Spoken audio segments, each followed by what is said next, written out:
Nesse mês de maio e junho, nós então estamos tratando dessa temática que tem a ver com família, né? E é uma temática que tem como objetivo trazer uma orientação de Deus para o cuidado da nossa família, para o cuidado da nossa vida. Nós temos alguns jovens, pessoas ainda crianças no nosso contexto, e essa mensagem não é apenas para quem já tem uma família instituída em casamento, mas para todos que fazem parte da família ou que talvez um dia formem uma família. A gente está quase chegando ao final, essa é praticamente a última mensagem, a gente vai encerrar essa série na próxima semana, e durante esse tempo nós falamos sobre famílias. Olhamos para a Escritura e olhamos para exemplos de famílias imperfeitas e como a graça de Deus, ou a ausência da graça de Deus, se manifestou na vida delas. Essa semana nós vamos olhar para uma outra perspectiva, para um texto da Escritura, e meditando e estudando durante a semana, também percebi que essa semana na internet um assunto foi um dos mais comentados e discutidos na internet, no Twitter e nas demais redes sociais, que foi justamente um comentário do André Valadão, cantor e pastor André Valadão, em que ele, em uma mensagem pregada, ele comentou, fez comentários sobre filhos que são enviados para o contexto da faculdade, e aquele comentário que ele fez, vários comentários, deu o que falar, foi repercussão em vários jornais do país, no Twitter, várias coisas. Essa Correio Brasiliense, por exemplo, colocou como capa essa frase, né? André Valadão fala para fiéis não deixarem filhos irem à universidade. Bem, o vídeo dele está na internet, você pode assistir depois, mas na verdade a frase inicial dele, que chocou também, foi essa: se a faculdade vai acabar com a vida do teu filho, não manda ele para a faculdade. Bem, essa foi a frase, e toda frase ela é cabível de interpretações. E a grande polêmica é justamente isso, várias pessoas afirmando que ele disse isso, que ele não disse aquilo. Interessante que ele coloca um "se" aí, embora a manchete da capa coloca como se fizesse uma afirmação categórica, ele usa um termo que traz uma condicional. Bem, vou deixar você tomar suas próprias opiniões sobre o assunto, mas essa situação com André Valadão traz para nós alguns questionamentos. Quando eu vi a matéria, algumas coisas me veio à mente. Por exemplo, a faculdade é o único ambiente, é o único lugar que os nossos filhos podem se perder na Terra. A igreja, a própria casa, não é um lugar onde a perdição pode acontecer. Há ainda outras perguntas, né? Se eu não mandar o meu filho para a faculdade, eu posso ficar tranquilo que ele vai permanecer bem na fé e vai viver bem com Jesus a vida inteira, o tempo todo. Ainda outras indagações: é o lugar que determina a fé? É o ambiente que determina, é que eu não estou falando que não influencia, porque influenciar, todo o ambiente influencia. Mas a grande questão para se perguntar e para refletir é: o ambiente determina a fé ou o ambiente prova a fé? Essas perguntas são muito interessantes, e se você tende a logo chutar o pau da barraca e escolher o barco do André Valadão, deixe-me lhe dizer que tenha calma, porque a reflexão dele é baseada em um fato. Então, por exemplo, da mesma maneira como surgiram várias pesquisas, várias notícias falando desse comentário do André Valadão, deixe-me lhe dizer que várias pesquisas mostram que entre 60% a 70% de jovens abandonam a fé nos primeiros anos da universidade. Então, o André Valadão não está batendo em gente morta, ele está falando de um assunto real. A maioria dos cristãos jovens que chegam no campo universitário, eles abandonam a fé nos primeiros anos de faculdade. O problema existe, e para nós a questão é como é que a gente resolve ele. Mas que esse problema ele é um fato, ele existe. Bem, hoje nosso propósito não é falar sobre filhos na faculdade, mas é trazer, inclusive, porque isso tem a ver, inclusive, com o que Deus conduziu meu coração nessa semana para preparar para a gente, para buscar na palavra dele essa instrução, porque A permanência na fé não é só um desafio da faculdade, dos jovens. Permanecer firme não é um desafio só para jovens cristãos. Permanecer bem é um desafio para todo mundo e para todo cristão, por exemplo. Vamos alargar um pouquinho mais a nossa visão dessas mesmas ponderações e vamos pensar no contexto de casamento. Olha essa notícia. O número de divórcios no Brasil é recorde, problema atinge a igreja. Várias pesquisas, ou melhor, algumas pesquisas no Brasil são poucas, mas várias pesquisas mostram que as taxas e índices de divórcio no contexto cristão têm sido quase as mesmas daqueles que não são cristãos.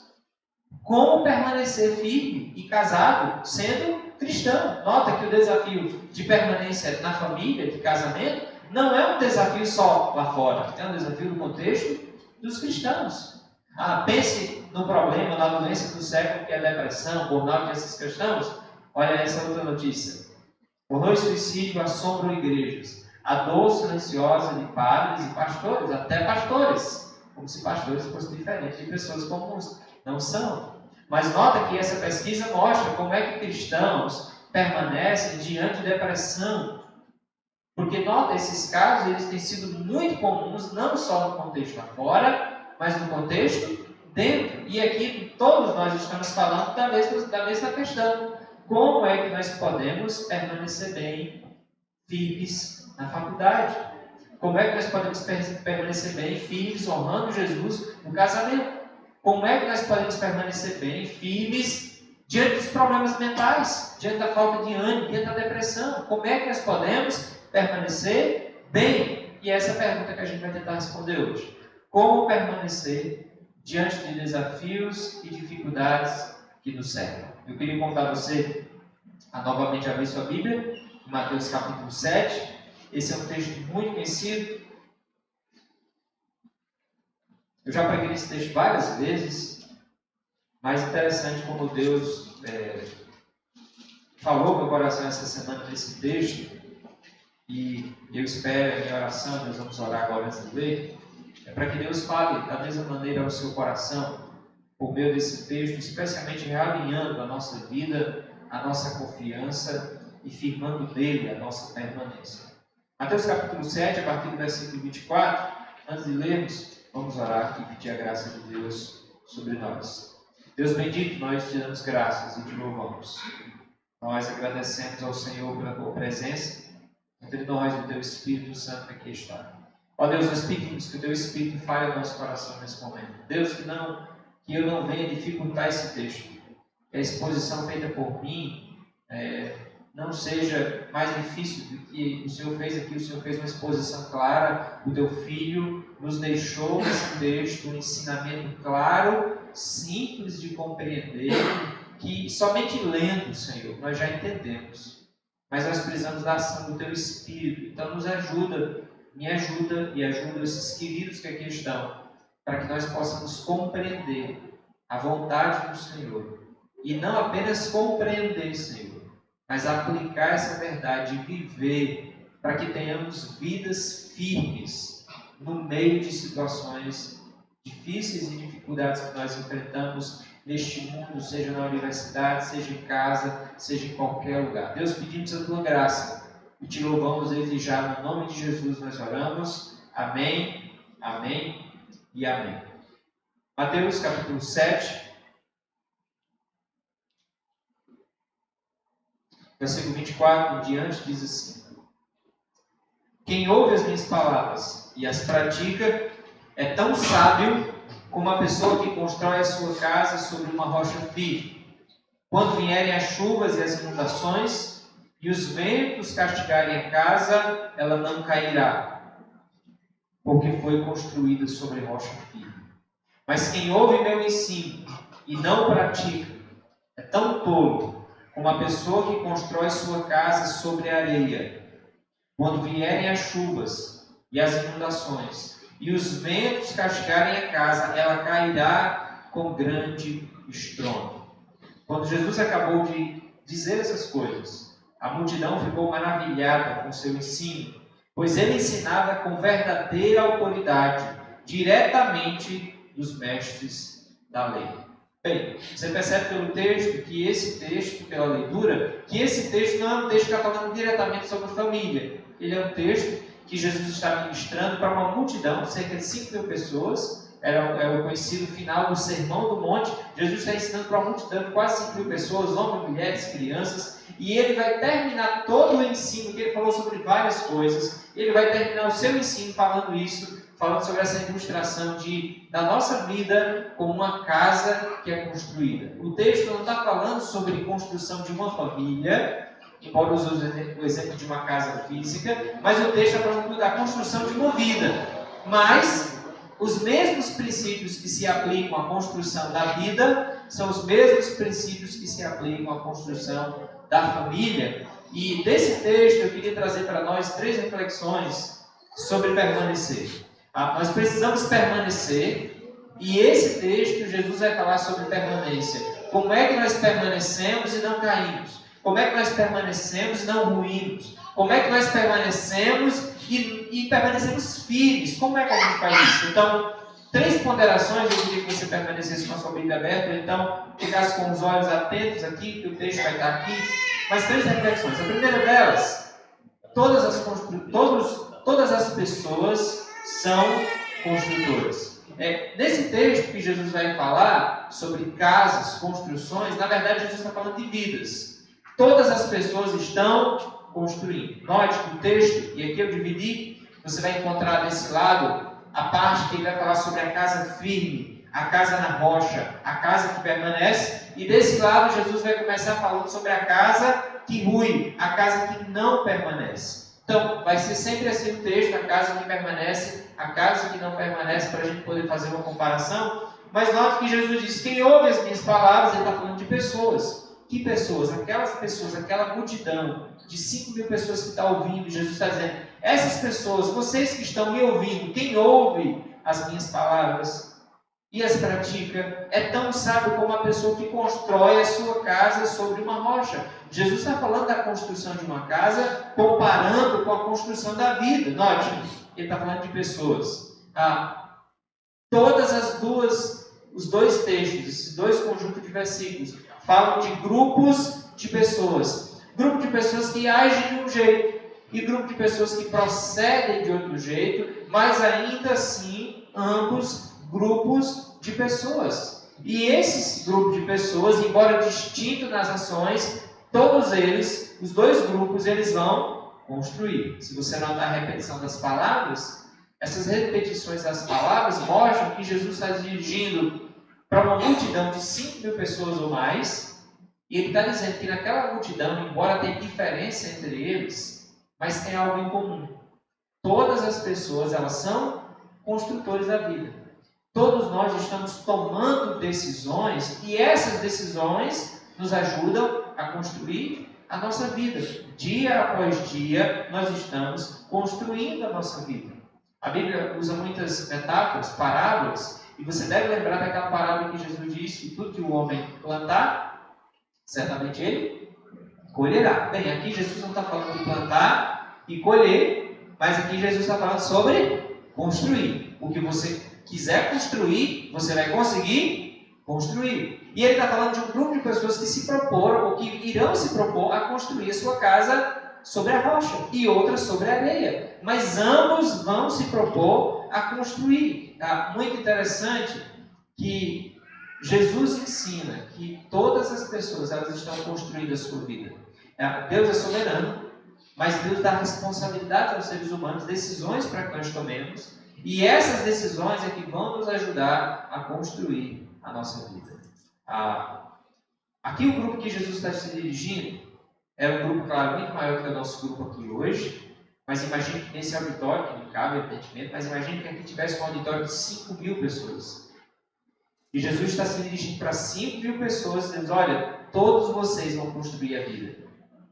E é interessante porque Jesus está falando que essas pessoas que estão aqui, note, a gente vai chegar nessa parte daqui a pouco, mas ele está falando que são pessoas que ouviram, quem ouve as minhas palavras, vão construir. E quem pratica, vai construir. Quem ouve, vai construir.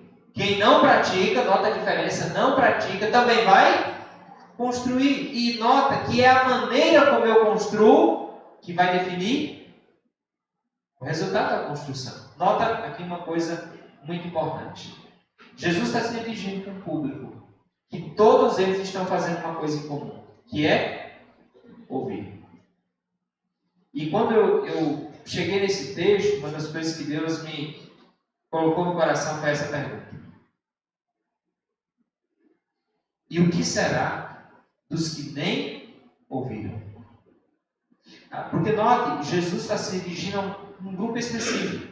Ele está se dirigindo a uma multidão que está ouvindo os ensinamentos dele, e ele está dizendo, olha, eu estou dando esses ensinamentos para vocês, esses ensinamentos são muito preciosos, vocês precisam desses ensinamentos para ouvi-los e praticá-los para que vocês caminhem bem e permaneçam. Mas, gente, olha para a nossa realidade, já na época de Jesus, e é por isso que depois desse texto, Jesus vai enviar os discípulos para todo lugar para fazer o quê? Para falar, para que pessoas escutem, pratiquem e obedeçam. E olha para a nossa vida hoje. Nós estamos aqui, nós estamos ouvindo. Então, esse auditório que nós estamos aqui hoje à noite, tem pessoas que estão ouvindo e vão praticar. Tomara que não tenha ninguém que escute e não pratique, mas é a realidade que Jesus explica. Mas imagina quem não tem a oportunidade nem de ouvir. Porque você vai perceber no texto uma cadência. E aqui, deixa eu apresentar esse versículo. Romanos 10. A inquietação de Paulo. Paulo diz, como poderão invocá-lo se não creram nele?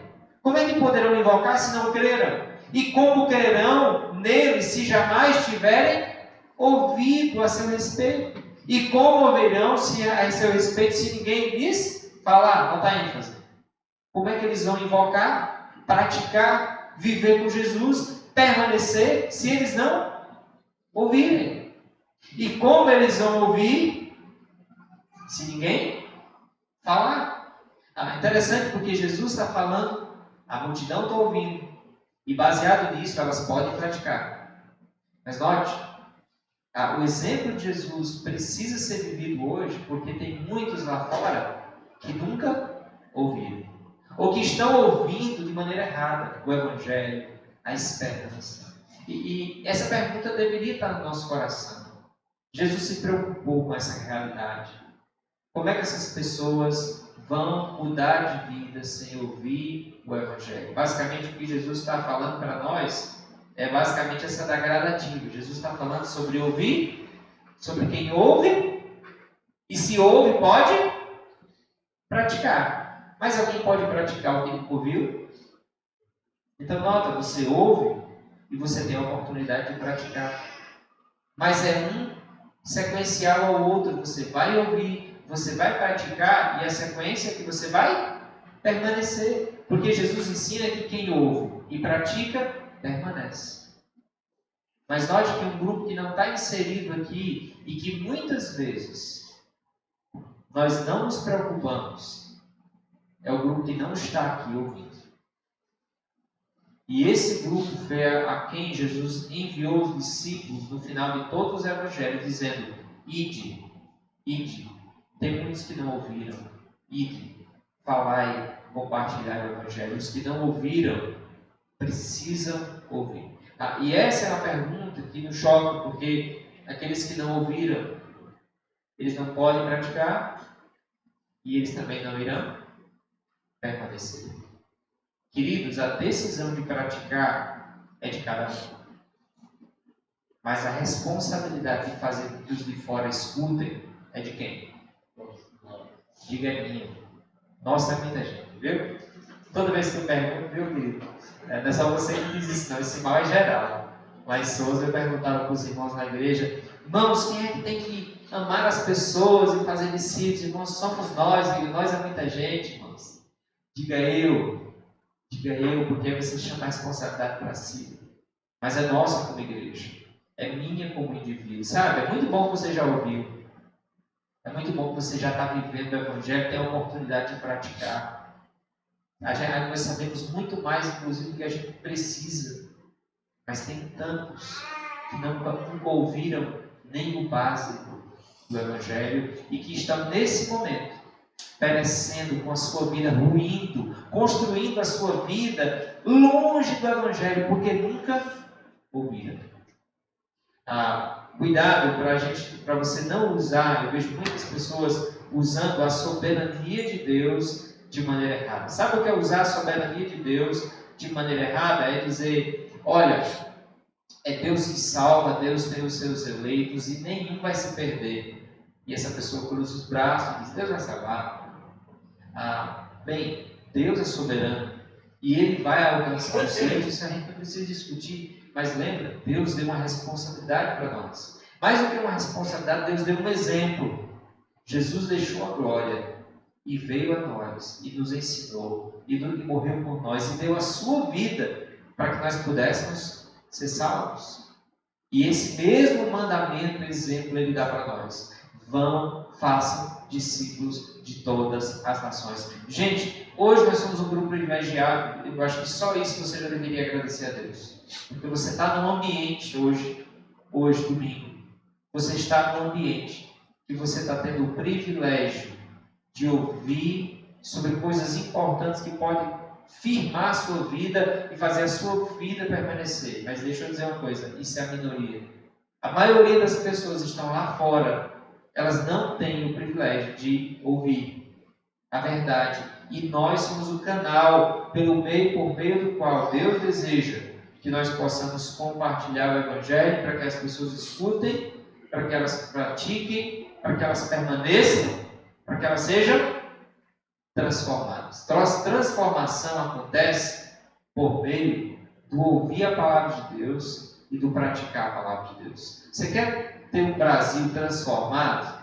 Você quer um Brasil para Cristo? Esqueça as eleições. Você quer um Brasil transformado? Viva a sua missão. Pare de colocar a responsabilidade da mudança no Brasil nos políticos e traga para si a responsabilidade. Como é que vai ter transformação no Brasil se eu não estou falando daquilo que pode gerar transformação? Entende a ideia? Como é que vai ter transformação na minha cidade se eu não estou sendo um agente de transformação? Olha para Jesus. O mundo que Jesus vem na época é um mundo pagão. O próprio contexto judaico é mais pagão do que os pagãos, embora viva uma religiosidade morta.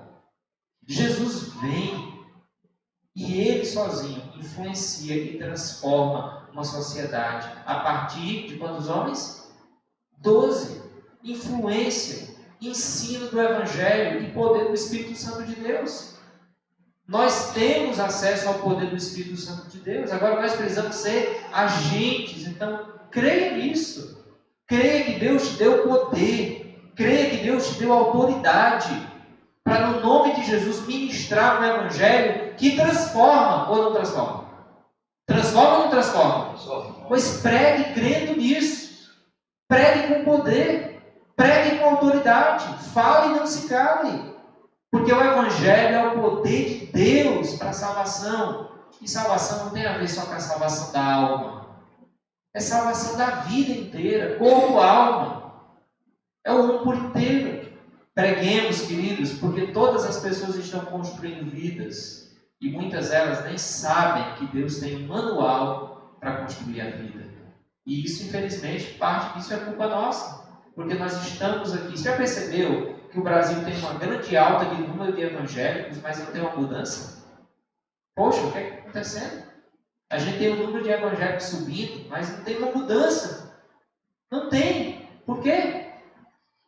Precisamos anunciar o Evangelho. Não guarde isso no seu coração. Todas as pessoas são construtores, estão construindo a vida. Segundo lugar, todas as construções, e aqui a gente está falando de vida, que na construção da vida, todas as construções podem parecer firmes e inabaláveis. Volte para o texto aqui comigo. E olhem uma coisa. Quem ouve as minhas palavras, esse pratica ou não pratica, é sábio ou é tolo, constrói, está construindo, seja sobre a rocha ou sobre a areia. E a construção, ela acontece. Interessante isso. O texto, Jesus está usando uma história para dizer que quem quer construir uma casa sobre a rocha, o que é que acontece? Constrói. E quem quiser construir uma casa sobre a areia? Constrói. A casa que você quiser construir, constrói. A questão é se constrói. A questão é se ela fica de pé. A questão não é se você levanta.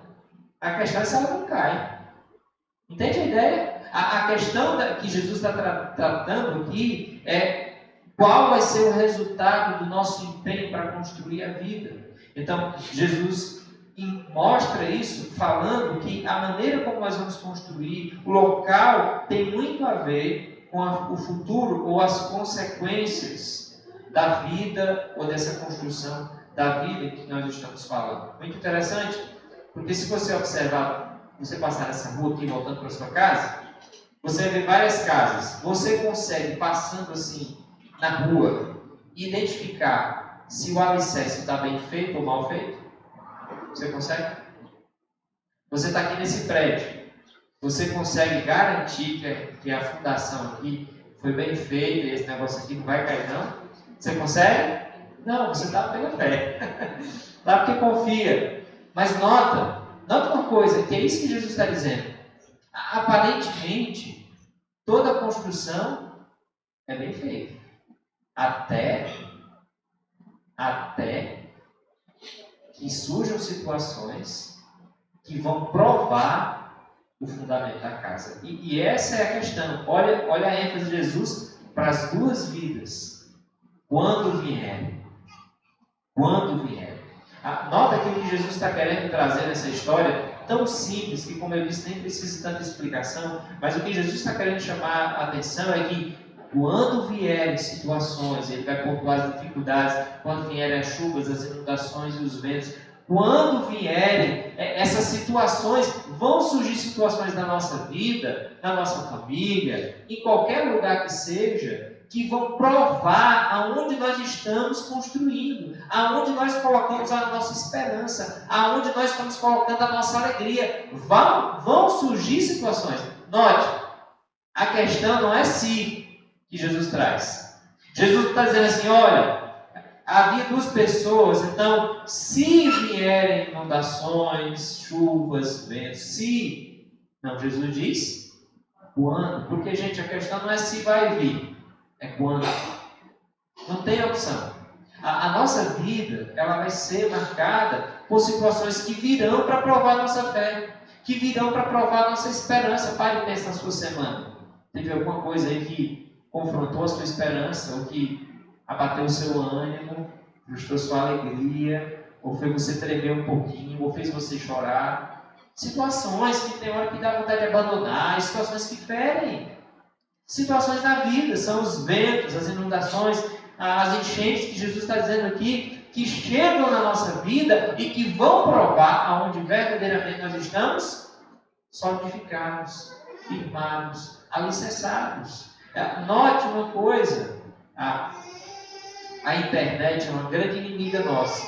É uma amiga, mas é uma inimiga. Sabe por quê? Porque você vai lá e abre o seu Instagram. Aí você começa a rolar o feed, diz, minha amiga, onde é que está? Olha que foto linda, que sorriso no rosto. Olha que maravilha. E você começa a ver, rapaz, só eu que estou nessa luta, todo mundo está dando certo, está todo mundo bem, e a internet, e até você mesmo, né? Você está para baixo, vai tirar céu, feliz da vida, mas só Deus é que sabe como é que está o coração. Por quê? Porque aparentemente todas as pessoas estão dando muito bem e está tudo indo tudo certo. Só que Jesus, ele não olha pela aparência, inclusive, Jesus fala que acima de tudo que nós devemos guardar o quê? Coração. Porque é o coração que tem que estar firme para enfrentar essas questões. E aqui, só abrir um parêntese, lembra das histórias das famílias que nós falamos? Lembra, por exemplo, semana passada nós falamos da história de José? Quanto aquele rapaz sofreu, o quanto aquele jovem sofreu. Ele estava onde? Na areia ou na rocha? Ele estava firme na rocha. E é por isso que as situações difíceis vieram na vida de um justo. Ei, cuidado, para você não achar que só porque está sofrendo é porque você não é justo. Claro que quando a gente peca, o sofrimento vem como consequência, mas justo sofre. Estão pregando por aí fora que quem é fiel a Deus não sofre. Isso é um engano. Muitas vezes quem mais sofre é quem é fiel a Deus, porque estamos num mundo injusto. E José sofreu muito. O quando de José foram mais de 20 anos de sofrimento. 13 anos, na verdade, de sofrimento.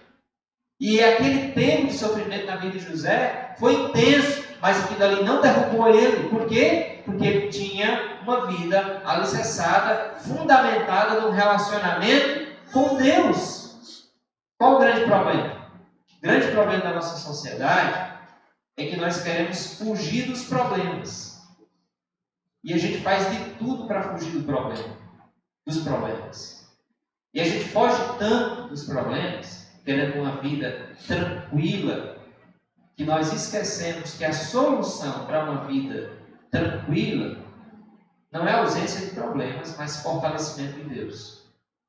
Não é uma casa que não vai enfrentar inundações, ventos, tempestades, mas é uma casa que está preparada para enfrentar situações difíceis e tempestades.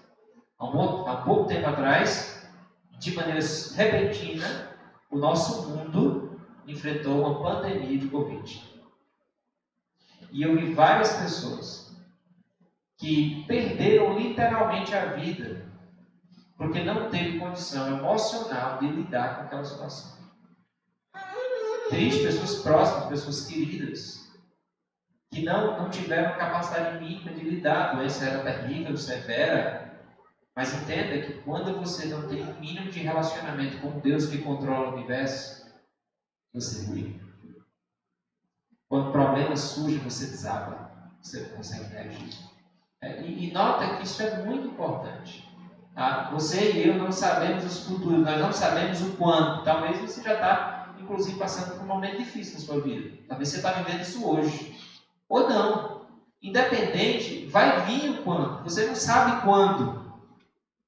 Mas você pode se preparar e fazer o que Jesus está dizendo, construir a sua vida, não de maneira aparente, gente.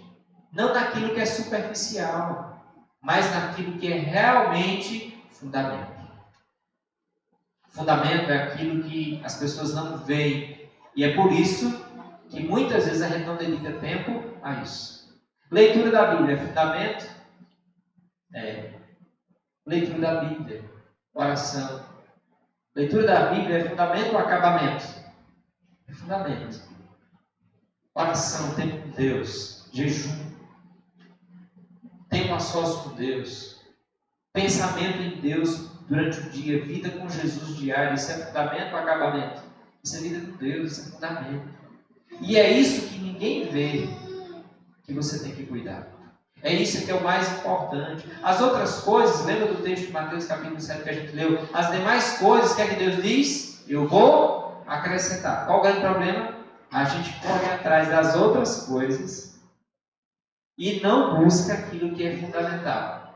Resultado? Muitas vezes a gente não tem o que é fundamental e nem tem as outras coisas, porque as outras coisas vão muito rapidamente. As outras coisas se vão rapidamente. Então, muito cuidado nesse equilíbrio para você não construir uma vida aparente. Cuidar da sua vida com aquilo que é fundamental. Cuidar da vida dos nossos filhos com aquilo que é fundamental. E aí eu vou chegar lá. Nota uma coisa, alguns aqui são pais. O que é fundamental na vida dos filhos? Muito cuidado, porque nós vemos de um contexto que nossos pais não nos dar muitas coisas. E hoje a gente está com a perspectiva que dar o melhor para os filhos é dar a melhor escola, é trabalhar muito, botar na melhor escola particular, não que isso seja ruim, é colocar na natação, colocar nisso, aquele reforço, e fazer de tudo para o filho ter sucesso na vida. Ótimo, se você pode fazer, faça, mas não faça isso sacrificando aquilo que é fundamental, porque uma coisa só importa. Vida com Deus. Vida com Deus. Não sacrifique as demais coisas sacrificando aquilo que é fundamental. Muito cuidado com isso. Eu tenho dito para pais o seguinte: pai, o melhor que você pode dar para o seu filho é você mesmo. Você vai marcar mais seu filho do que qualquer bem, qualquer coisa que você dê para ele. Então priorize tempo com seu filho, priorize tempo com Deus e com seus filhos.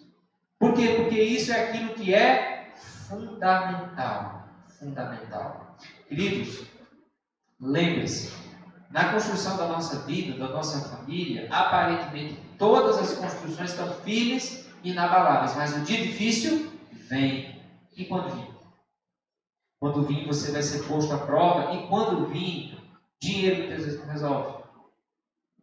A posição que você tem não resolve. A quantidade de seguidores que você tem não resolve. Então, cuidado no tempo que você perde ou investe em coisas que não estão ajudando a construir o seu casamento, a construir a sua vida, a construir a sua família. Muito cuidado com isso. Não julgue pela aparência. Jesus nos orienta a cuidar daquilo que é interior. O exterior vai ser um detalhe como consequência. Terceiro, e aqui já chegando nessa última reflexão que a gente precisa, é que, lembra que a gente já falou até aqui, todos nós somos construtores. Aparentemente, todas as construções estão firmes. Olha aqui ao seu redor. Você olha assim, quem é que está mal aqui? Você consegue perceber? Quem está passando por uma luta não está bem, não está firme. Você não consegue. Você olha para mim, eu estou bem? Estou mal? Parece que estou bem? Você não sabe. Você não conhece a vida de ninguém. Então, aparentemente, todo mundo está bem. Mas Deus sabe como nós estamos. Deus sabe onde nós estamos construindo. Então, note que isso é uma aparência. E nós temos que ter coragem para refletir sobre essa verdade agora. Que apenas um tipo de construção permanecerá, e essa é a verdade que Jesus vem trazer. Então, olhe bem para o texto aqui. Jesus está falando de quem ouve as minhas palavras. Ele está dizendo para a multidão, olha, quem ouve as minhas palavras, e ele está dizendo por dois grupos. Quem ouve o meu ensino, quem ouve as minhas palavras. Porque naquele grupo, quem é que está ouvindo? Todo mundo. Todo mundo está ouvindo. Mas aí ele vai começar a fazer distinção. Ele diz, olha, tem um grupo que é sábio, e tem outro grupo que é tolo. E ele vai dizer, olha, sábio é quem constrói a casa numa rocha firme. E tolo é aquele que constrói sobre a areia. E quem é que é tolo? Quem é que é sábio? Não é quem ouve. Concorda? Porque todo mundo ouve. Todo mundo nesse grupo de Jesus, todo mundo está ouvindo. Então, quem é que é sábio? Quem é que é tolo? Jesus vai dizer que sábio é aquele que pratica o que está ouvindo. E ele vai dizer que tolo é aquele que não pratica o que está ouvindo. Então, nota que a ênfase de Jesus sobre permanecer é prática. É o que você faz com o que você ouve. Lembra? Tem gente que nem está ouvindo. Se não está ouvindo, paciência. Primeiro precisa ouvir. Mas a questão é que nosso grupo aqui hoje, graças a Deus, é diferente. Você está ouvindo.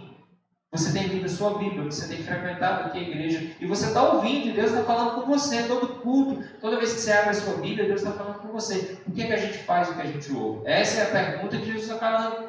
E ele está falando, olha, vai vir dificuldades, e nota uma coisa interessante, porque Jesus diz que a permanência da casa não tem a ver com as dificuldades que enfrenta.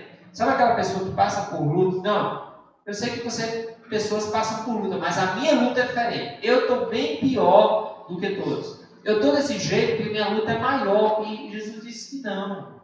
A permanência não tem a ver com o tamanho da luta. Nota, chuvas, inundações e ventos.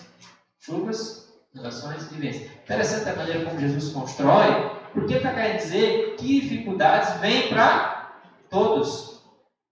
A sua pode ser ventos e inundações, a outra pode ser inundações e ventos, mas no final das contas, todo mundo passa por luta. E não são as lutas que definem se você permanece ou cai.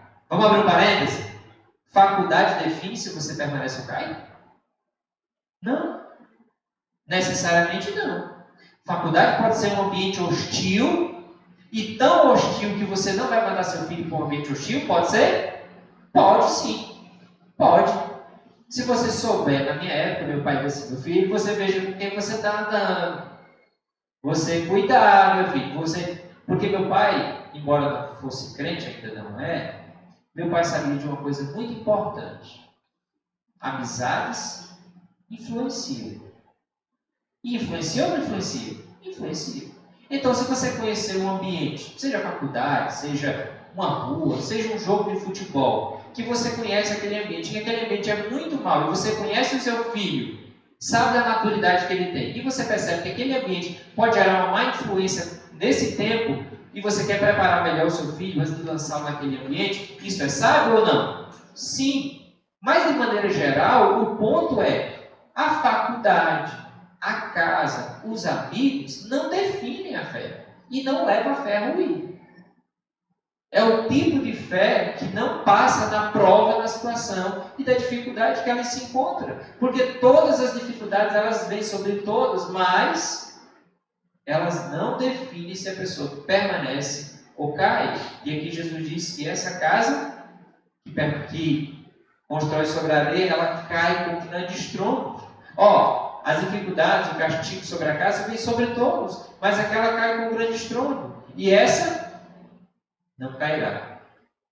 Jesus não explica claramente por que essa casa cai. Está isso, está claro, né? Mas ele explica, ele faz questão de explicar por que a casa fica de pé. E ele diz que a casa fica de pé porque ela foi construída sobre a rocha.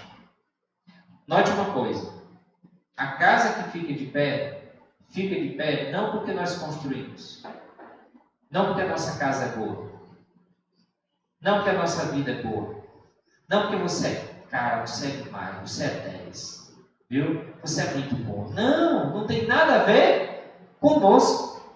Todos nós somos pó, somos areia. A grande questão da casa permanecer de pé tem a ver não com a casa em si, mas tem a ver com o lugar que ela está construída. Ela está construída sobre a rocha. E essa rocha, na Bíblia, em vários lugares, a rocha é Jesus. Nesse texto, a rocha é a palavra de Deus. O que é a palavra de Jesus? Que é Jesus. Então, nota uma coisa interessante, queridos, porque se você quer permanecer, sua vida permaneça, sabe? Vida na presença de Deus, você precisa pensar sobre isso. Ouvir e praticar relacionamento com Deus. Apenas ouvir não vai gerar um resultado tão grande. Vidas transformadas são vidas que ouvem e que fundamentam a sua vida na palavra de Deus. Deixe-me encerrar compartilhando com vocês algumas reflexões e algumas ponderações de alguns autores que trazem e que nos ajudam a pensar sobre isso. Olha o que esse autor diz, ele escreve muito sobre o discipulado. E olha o que ele diz aqui nessa parte. Aprender Cristo é aprender não apenas conceitos e conteúdos, mas o modo de ser e viver no mundo. Não é menos que conceitos e conteúdos, mas é necessariamente mais. Sabe o que esse autor está dizendo? É que permanecer na vida não tem tanto a ver com quanto você sabe de Bíblia. Você pode saber a Bíblia da frente para trás, de trás para frente. Isso vai fazer com que você permaneça? Não. Sabe de alguém que sabe muito mais de Bíblia do que nós? O diabo. Ele estava lá em toda a escrita dela. Ele sabe muito de Bíblia. Mas ele pratica? Não. Olha, o diabo tem mais informação de Deus hoje do que você e eu. Já parou para pensar sobre isso? O diabo estava lá no início da criação. Ele viu cada detalhe que não está revelado na Escritura. Ele sabe. Ele viu os demônios e o diabo. Ele vê todas as situações que estavam presentes no ministério de Jesus que nós não vimos e que não foi registrado na Bíblia. O diabo tem muito mais informação sobre a pessoa de Deus do que eu e você temos. Informação salva, gente. Não, informação só informa. Informação é o meio, mas ele não é o fim. E note que na parábola que Jesus conta nessa história, ele diz de pessoas que estão ouvindo, mas que qual é o final da casa? Ela vai ruir. Porque conhecimento é ruim? Não. Mas só conhecimento não gera firmeza e permanência na vida. Você deve conhecer um bocado de gente que sabe um bocado de Bíblia, que diz que é crente e a vida é um bagaço. Eu conheço várias pessoas que dizem, fulano estava crente. Por que está falando isso? É porque a pessoa não conhece sobre Bíblia? Porque ela não frequenta uma igreja? É porque ela não conhece o Evangelho? Não, ele sabe, a pessoa sabe o conteúdo do Evangelho. O que é que ela não tem? Prática, ela não tem vida. E o autor continua dizendo que o objetivo para nós aqui, aprendizes e discípulos, não é apenas conhecer e lembrar os mandamentos de Cristo, mas guardar ou obedecer os mandamentos de Cristo, viver para Cristo e buscar ser como Cristo em cada palavra e ação. O que vai gerar transformação numa vida, o que vai nos fazer permanecer, não é apenas conhecer, mas é viver vida com Deus. Note uma ênfase aqui. Vou repetir porque isso é importante. Ele diz: nunca é menos que conceitos e conteúdos, mas é necessariamente mais. É mais do que conteúdo, é mais do que saber teologia, envolve viver, envolve relacionamento. Ele continua em outro capítulo, ele diz assim, o aprendizado cristão é o pacote completo. É mente e coração, transformados, sendo trabalhados e vividos diariamente em todas as esferas da vida. Ensinar este pacote significa não apenas fazer com que as pessoas aprendam ideias, conhecimento e verdades do Evangelho, mas também levá-las a aprender um modo de vida. Isso envolve necessariamente exemplo e imitação. Queridos, olha esse texto e vamos refletir. Vida com Deus é um pacote. É conhecimento e prática. Tire o conhecimento e você não tem prática. Sem conhecimento você não tem prática. Mas tire a prática e você também não tem relacionamento com Deus. É as duas coisas. E necessariamente muito conhecimento não vai gerar muita prática. Não necessariamente. Na época de Jesus, quem era que mais conhecia? Eram os religiosos. Quem é que Jesus mais menciona como exemplo de amor por Deus? A viúva, que vai lá botar 2 moedinhas. O publicano que ora, de cabeça baixa. Porque conhecimento não necessariamente produz piedade. Pior é que muitas vezes conhecimento ensurdece. Isso significa que você não deve buscar conhecer a Bíblia? Não.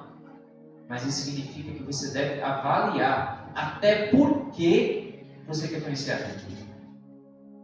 Eu conheço muita gente que quer conhecer a Bíblia, que quer fazer curso de teologia. Atravessa o mundo para fazer curso de teologia, mas não atravessa a rua para falar de Jesus. Ei, o conhecimento de Deus não é para gerar gente inteligente, é para gerar gente piedosa. E talvez muitos estão caindo no mesmo erro da época de Jesus, de se ensoberbecer com conhecimento, que em si não é mal ou ruim, mas que a dureza do nosso coração nos leva a conhecer muito e não viver. Não estou dizendo que você deve conhecer pouco, não. Inclusive esse é outro mal da nossa época, pessoas que não conhecem, que por conta disso não amam mais. Mas muito cuidado, porque conhecimento e prática é um pacote completo daqueles que querem formar vidas firmes. Eu fico me perguntando, será que esse não é o problema da nossa educação de filhos?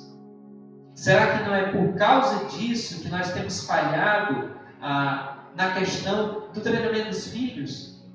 Pais que se preocupam em dar aos filhos os conhecimentos da Bíblia, para que ele conheça, para que ele tenha todas as informações, para que o filho saia de frente para trás, de trás para frente, todas as histórias da Bíblia. Mas saber a história da Bíblia não produz piedade. É por isso que toda mensagem aqui a gente termina com para refletir e praticar. Porque o alvo dessa mensagem não é que você saiba mais. O alvo dessa mensagem é que você viva mais com Deus. Isso deve mudar a maneira como a gente ensina a criança. A gente não ensina a história de Davi para a criança saber que Davi matou um gigante com uma pedra. A gente ensina a história de Davi para a criança dizer: Davi confiou em Deus e eu preciso confiar nesse Deus.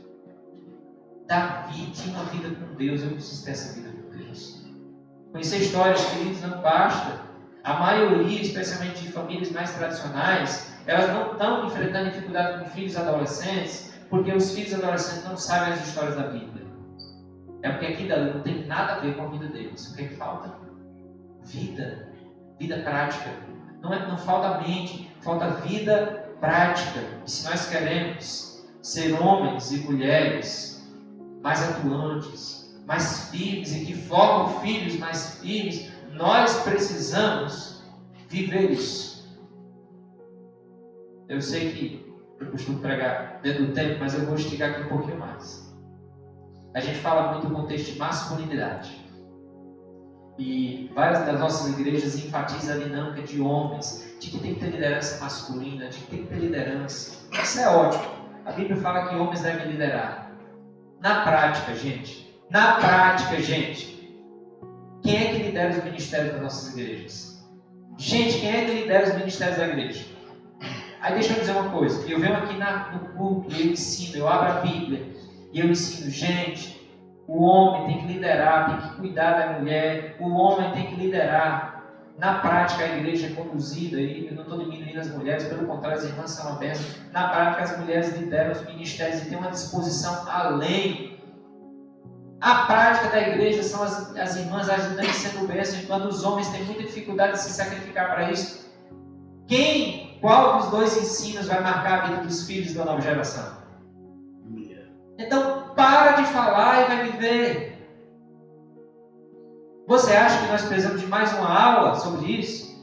Não, a maioria dos crentes que tem mais de 5 anos de crente já sabe disso, ou não sabe?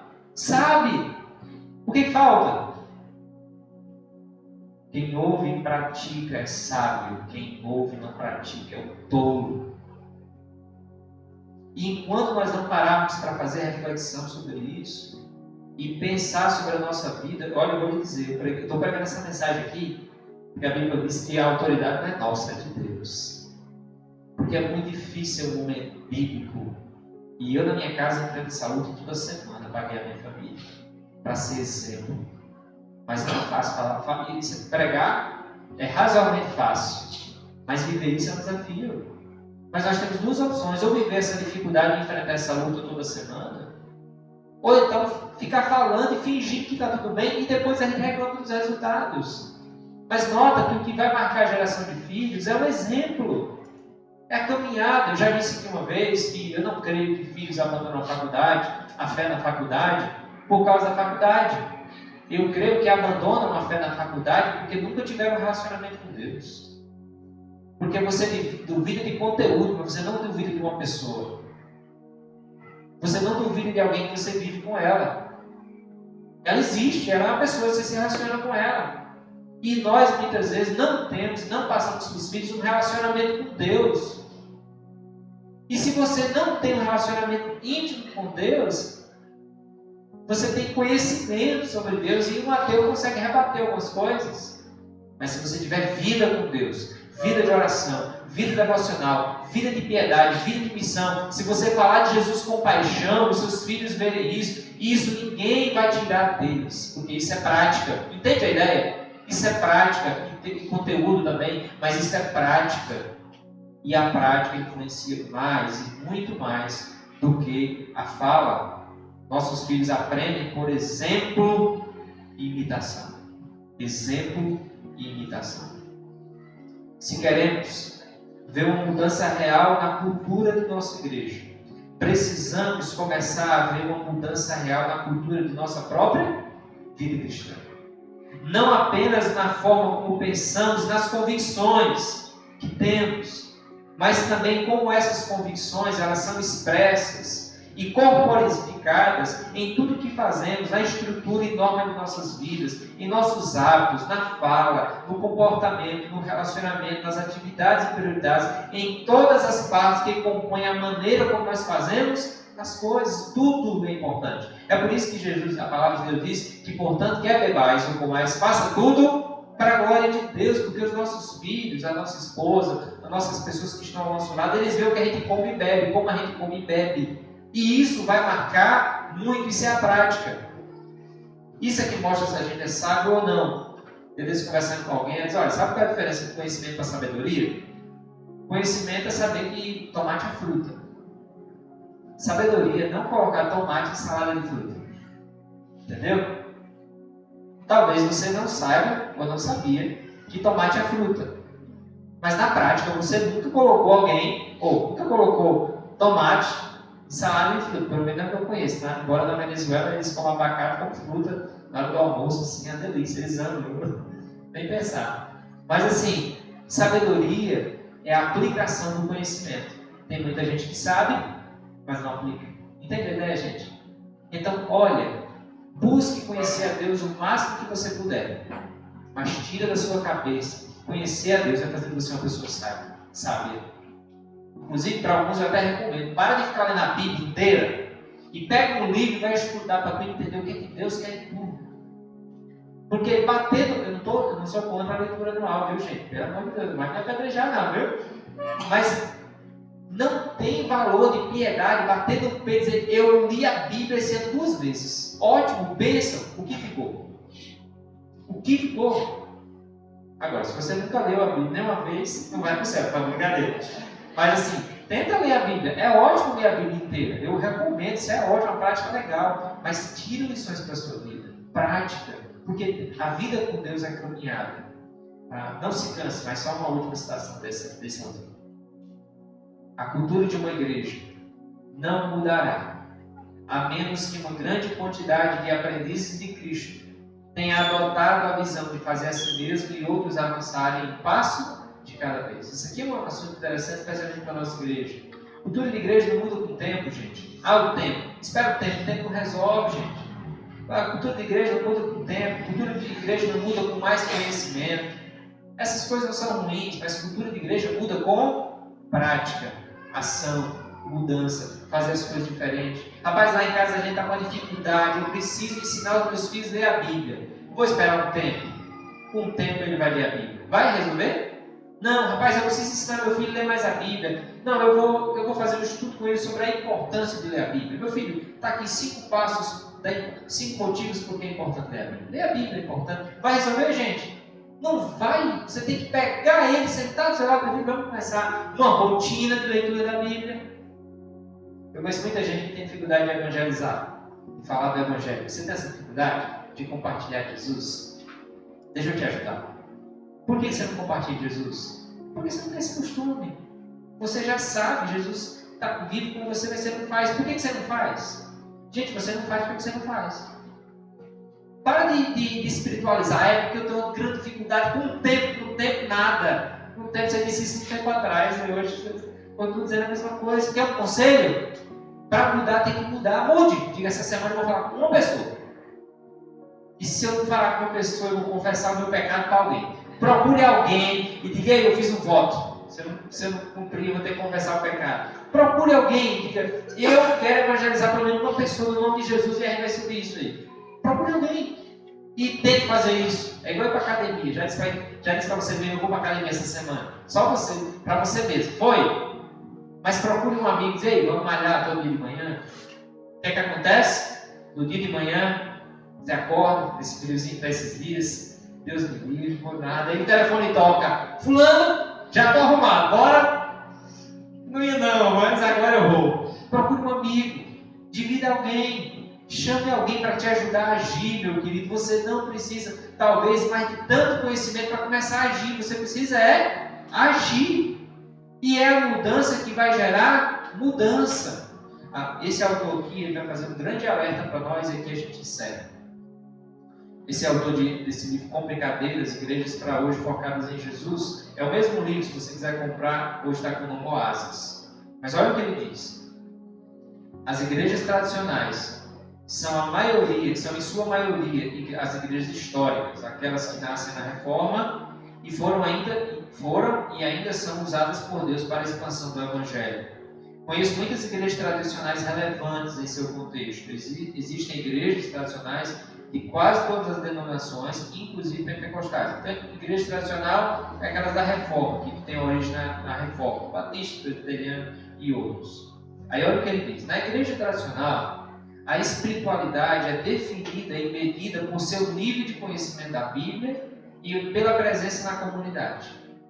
Membro bom é aquele que sabe muito de Bíblia e de outros temas relacionados a ela, além de frequentar todos os cultos e encontros coletivos. Quanto mais ele sabe de Bíblia, mais espiritual e maduro é. Não é assim? É.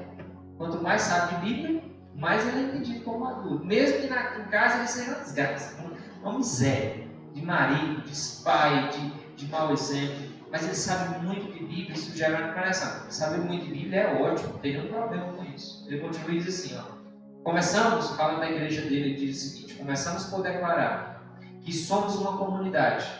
Não somos um amontoado de indivíduos, mas irmãos, membros de um mesmo corpo, participantes de um mesmo espírito no processo de recuperar a unidade que Deus planejou ao criar a humanidade.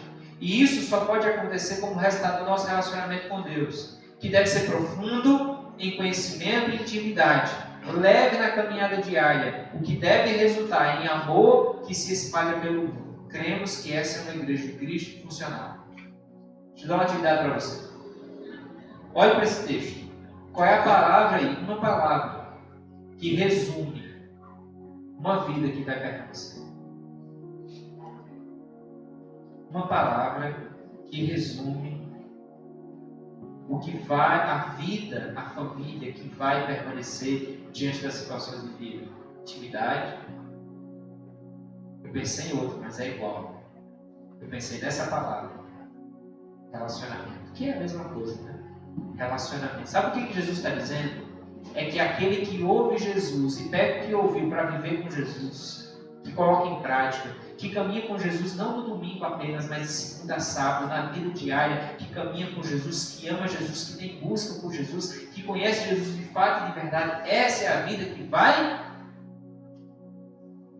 permanecer.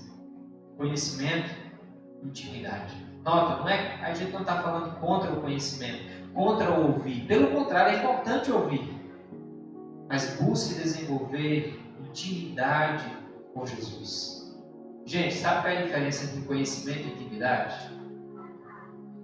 Deixa eu dar 2 ilustrações rápidas para a gente encerrar. Você conhece o Neymar? Conhece? Você tem intimidade com o Neymar? A gente não pode conhecer Deus como a gente conhece o Neymar. Tem gente que sabe mais informações, sabe muitas informações de Deus, como sabe as informações do Neymar. Mas isso não torna próspero, não torna próximo. Relacionamento com Deus não é saber as informações de Deus, é ver Deus, é sentir Deus. Sim, gente, é sentir Deus mesmo. Às vezes sentir até a ausência de Deus. Deus, me ajuda nessa luta, eu estou me sentindo só. Às vezes se sente, às vezes Deus nos faz se sentir só para que a gente busque a presença dEle. Isso quebra o nosso orgulho. É buscar a intimidade de Deus na palavra, na oração. Isso é intimidade. Então o relacionamento com Deus é menos como conhecer o Neymar e mais sobre casamento. Você que é casado vai entender. Se você não é casado, você precisa se formar logo para você poder entender esse negócio. Mas casamento é o seguinte, olha, relacionamento e casamento é o seguinte. Você vai viajar, você fica pensando na mulher em casa. Está entendendo? Você não quer mais viajar sozinho. Quando eu era solteiro, eu viajava sozinho na alegria. Hoje eu não tenho essa paz. Entendeu? Viajo para fazer uma conferência, 3 dias, fico pensando em casa. Entendeu? Vida de casada, você vai no centro, a esposa vai no centro, ela quer comprar aquele sapato, ela pensa no marido, você vai deixar ou não. Você vai aprovar ou não. Isso é vida, isso é relacionamento. Você vai fazer o almoço, você pensa em outra pessoa. Isso é relacionamento, é prático, meu amigo. E o relacionamento com Deus também é prático. É vida com Deus. Dá uma lida na Bíblia dessa perspectiva. Gente, é prática. É vida com Deus, é intimidade. Olha para os Salmos. Gente, os Salmos tem coisa lá que eu não tenho mais a dizer, não. Mas os caras disseram orando a Deus. O que é aquilo ali? Intimidade. Intimidade com Deus. E essa intimidade que nos faz permanecer. Essa intimidade de não viver a fé que eu acho que eu tenho que viver, mas fundamentada na palavra, mas de maneira prática. Isso gera resultados fantásticos. Nós precisamos de uma fé madura. Olha o que esse autor diz, ele vai estar na conferência do CTPI. A igreja está seguindo Jesus quando as palavras e ações são reconhecidas como dimensões essenciais da missão do testemunho do Rei. A igreja está seguindo Jesus quando o quê? Quando as suas palavras e ações são reconhecidas. Olha o que Jesus diz. Quem ouve e pratica. Então, como permanecer? Famílias que permanecem desfrutam de um relacionamento íntimo com Jesus. Queridos, toda semana leia sua Bíblia, tenha a sua vida devocional, venha para o culto, frequente um pequeno grupo. Se você não faz parte, faça parte de uma igreja local, isso é ótimo. Mas não se contente só de ouvir. Diga, Deus, eu quero ter um relacionamento com o Senhor, eu quero ter uma vida contigo. Clame por Deus. O melhor de Deus é o próprio Deus, é um relacionamento íntimo com Deus, de oração, de vida de piedade, de vida diária. Então, para refletir e praticar, sai daqui decidido a ser mais parecido com Jesus, a viver mais com Ele. Permanece nele, permanecer nele é permanecer para sempre. Lembra? Jesus está dizendo que quem permanece no relacionamento com Ele vai permanecer. O segredo é Jesus. Faça uma avaliação sincera do quanto seu dia a dia tem mudado por causa do seu relacionamento com Jesus. Dá uma olhada nas áreas da sua casa, seu casamento, sua relação com sua família, sua relação na escola, sua relação nos ambientes que você está inserido. Como é que Jesus muda isso? Como é que Ele tem mudado? Gente, se Jesus não tem mudado a maneira como a gente age em casa, na rua, talvez a gente está só ouvindo, a gente não está praticando. Porque quando a gente estiver ouvindo e praticando, a nossa vida vai mudar e pessoas vão notar isso. E por último, a falta de permanência, na verdade, falta de um relacionamento com Jesus. Não necessariamente falta de conhecimento. Tem pessoas que vão fraquejar tendo muito conhecimento. Muito conhecimento. Mas permanência não tem a ver com o tanto que você conhece, mas o tanto que você se relaciona com Jesus. Muitos querem permanecer sem priorizar a vida em Jesus, então não caia nesse erro. Trate o seu relacionamento com Jesus como a parte mais importante da sua vida e para a glória de Deus. Amém?